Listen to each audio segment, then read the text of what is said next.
So, heto na, matutunghayan nyo na ang groundbreaking ceremony without a flag ceremony ng aking pinakamahal na naipundar sa tanang buhay ko. Bilang ako naman ay isang dating OFW for 8 years, kasabay ng pagiging isang content creator for 4 years, at isang napakagaling na engineer for a day.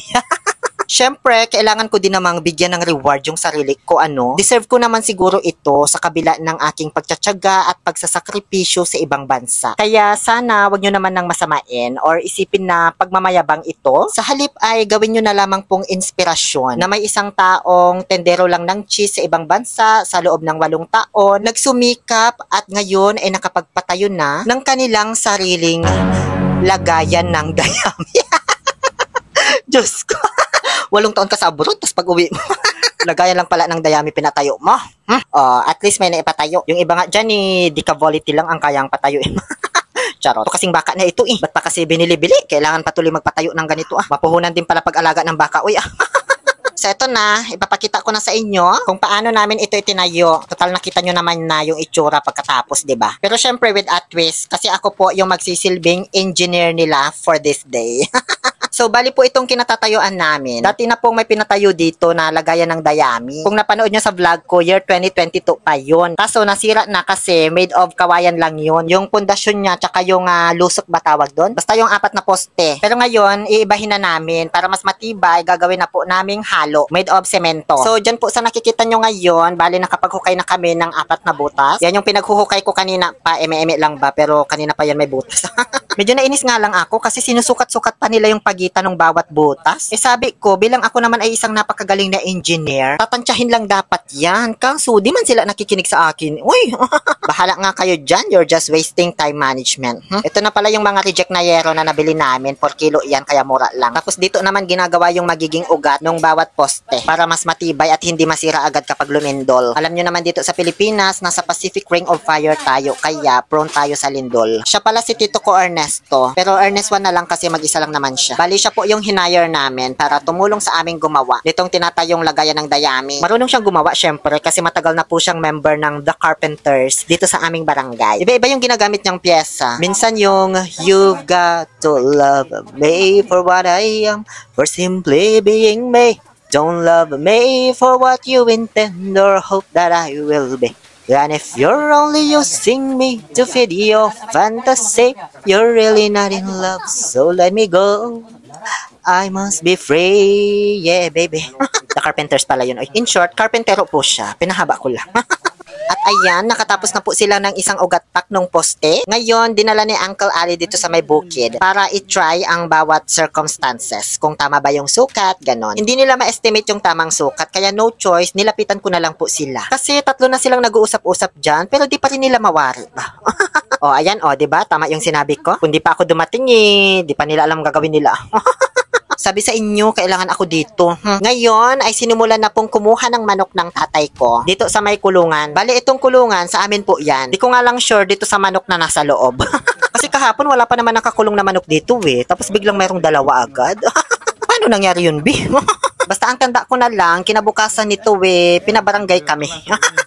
Charot lang, manok namin yan, no? At ayan, nagpakulo na po kami ng mainit na tubig kasi bukod sa ito yung uulamin namin ngayong tanghalian, ay ipaparala din po namin ito doon sa itatayong lagayan ng dayami para maging matibay siya. Sabi kasi nila, kahit gaano daw kagaling yung isang engineer sa paggawa ng isang establishmento, pag walang ganitong parala ng manok, hindi yan magiging matibay. So, paano tong sa amin? Dinalawa pa, diba?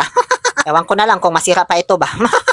Bale, ako na po yung nagpa-girl ng manok kasi sanay naman akong kumatay nito Nagkakatay na kasi ako ng manok dati paano hindi pa ako nag-aaral. Mag-isa ko lang tapos tinatapakan ko yung pakpak, tsaka paa, tapos hinahawakan ko sa ulo, tsaka ko papaggeran. Ito na pala yung pangalawang manok na pinapaggeran ko. Diyos ko, para akong kinukonsensya babi. Ngayon lang ulit kasi ako nakapagkatay ng manok tapos nakadalawa pa. Di ko na pinakita masyado sa inyo tapos nilayuan ko din yung shots ko kasi. Alam nyo naman si lolo nyo, ang daming pinagbabawal dito Medyo buhay pa yung manok, di ko natamaan yung pulso ba. Mapural man kasi yung kutsilyo. At ayan, naabutan kong tinatanggalan na nila ng ugat pa. Diyos ko, buti na lang dinalawa namin yung kinatay kasi malnourished yung manok. Ang payat, ang liit. Diyos ko, mas malaki pa yata kalapati. Bali ako na po yung nagsilam para may exposure naman ako kahit hindi ako yung magluluto. Ganyan yung ginagawa namin sa native na manok para matanggal yung maliliit na balahibo pa. Tinola lang yung gagawing luto dito, kaya ayan, ginisa na nila sa bawang sibuyas at luya. Ganyan pala itsura ng native na manok, no? Manilaw-nilaw. Parang matagal-tagal na rin kasi akong di nakakain nito eh. Wala ba tong hepa, B? Dito naman sa bukid ay binuksan na po ni Uncle Ali yung patubig. Magmula dyan, nakakonekta yung tubo, dire-diretso hanggang doon sa pinagpapatayuan namin ng lagayan ng dayami. Ito kasi yung magsisilbing water source namin kapag maghahalo na ng semento. Kasi alangan naman mag-igib pa kami ng tubig doon sa may gripo namin sa bahay. Layo, Diyos ko. Hay! Hay! Hay! Nagulat man ako. Oy, bigla-bigla bumugso yung tubig.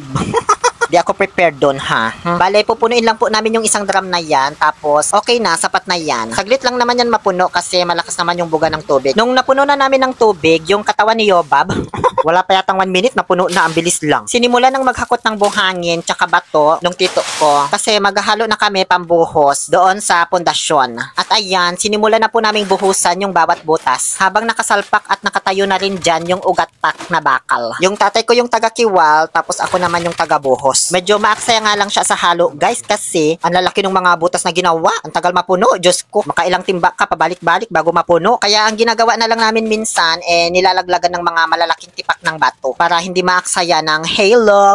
Bale, nakadalawang timpla po kami dyan ng bato, buhangin at semento. Kasi hindi talaga kinaya yung unang halo, Diyos ko. Sakto, tanghaling tapat na nung matapos naming buhusan lahat ng 4 na pundasyon. Kaya, umuwi muna kami para kumain ng lunch.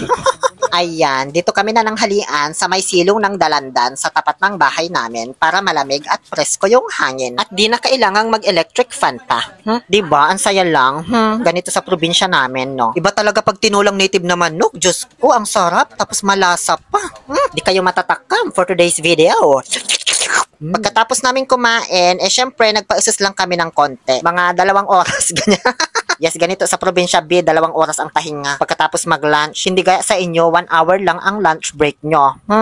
Kapag sa bukid ka kasi nag-work, guys, sobrang init kapag tanghali. So, after mag-lunch ng mga 12:30, ganyan, around 2:30 up to 3:30 na sila bumabalik sa bukid. Kasi sobrang init po talaga mula alas 12 hanggang alas 2, Diyos ko. Ngayon, ang sunod na po nilang gagawin ay ang pagbuhos sa poste. At bilang isang engineer, syempre, double check ko itong ginawa nilang forma kung tama ba. Kasi yung yero lang po yung ginamit namin para sa forma nitong poste. Hindi na kami bumili pa ng plywood, sayang kasi man. Uy, nasa 5K lang kasi budget namin sa lagayan ng dayami na ito. Kakapusin na ba? Kaya ayan, multitasking muna si Yero, pagkatapos siyang gawing forma, siya naman na yung gagawing bubong mayat maya. O, wag na kayo magtaka ha kung bakit ako nakapayong dyan. Alas 3 yan ng tanghali, be. Sayang ang rejob ko.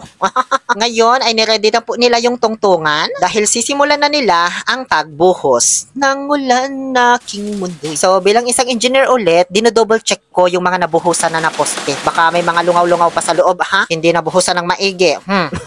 Mayat-maya, nung medyo lumamig na, tumulong na po ako sa paghahalo kasi pagod na po talaga yung tito ko tsaka tatay ko. Kaya kaming 3 na lang po ng kapatid ko tsaka si Vincent. Habang tagabuhos pa rin yung isa ko pang tito na miyembro ng The Carpenters. So, hindi ko na po na-videohan ng buo itong pagbuhos namin, kasi paspasan na talaga yung trabaho dito, B. Tatalakan na ako pag nag-video-video pa ako dito. Ako kasi, pag nag-vlog ng mga ganito, reality po talaga, tumutulong ako as in. Hindi yung tutulong-tulong lang ako ng konti para lang mabidyohan. Kukuha lang ng few seconds na shot para sa content. Hindi pwede yun dito, be. Baka sapakin ako ng tatay ko ba? So, ayan, patapos na kami, guys. Isang poste na lang at malapit na rin yan mapuno. Nung tumigil ako, Diyos ko, grabe pawis ko dyan. Ayan, nakikita nyo? Ubos energy ko talaga dyan, sinasabi ko sa inyo. Bale, nagliligpit na lang po sila dyan ng mga kagamitan kasi pasado alas 5 na ng hapon. Bukas na lang din nila itutuloy ito para matuyo na yung poste saka nagagawa ng bobong. Kinabukasan, ayan, natuyo na po yung mga poste pero tinaasan pa nila kaya nagbuhos pa ulit. Tapos, sinimulan na rin maghukay para lagyan ng hollow block sa gilid. Kasi lalagyan po nila ng flooring. Di ko nga lang sure kung ita-tiles pa nila ito. Hindi na ako tumulong kasi engineer for a day lang naman itong vlog ko, 'di ba? Second day na ito. So pag tumulong pa ulit ako, engineer for 2 days na 'yun, 'di ba? Nag-voice over na lang ako ng vlog dito sa may palayan habang pinapanood sila. Wala din kasi ako may tutulong, guys, kasi hindi pa naman sila naghahalo. Pagdating po ng hapon, ayan, ginagawan naman na ng bobong. O syempre hindi na naman ako nangyalam diyan kasi masela na yung measurement niyan, B. Isang araw lang naman ako nagmarunong bilang engineer, no? Kinabukasan, ayan na po, nagawa na yung bubong, flooring na lang yung kulang, tsaka yung mga bakod sa gilid. Maulan-ulan din kasi nung mga panahong ito guys, kaya pahinto-hinto yung paggawa. Then after few days, pagbisita ko po sa bukid, walay, ayan na po ang finished product ng aking ipinatayong lagayan ng dayami. Worth 5,000 pesos po ang nagastos ko dyan. Nakaka-proud siya. Biruin mo, 8 years ka sa Saudi tapos nakapagpatayo ka ng ganito.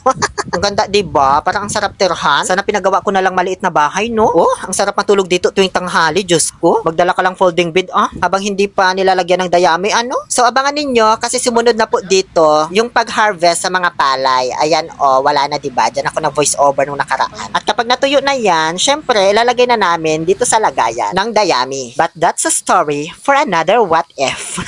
Yun lamang po. Sana nag-enjoy kayo sa panonood. Muli, ito po ang inyong Happy Pill Oliver Castro na nagsasabing, no to toxicity, let's make people happy.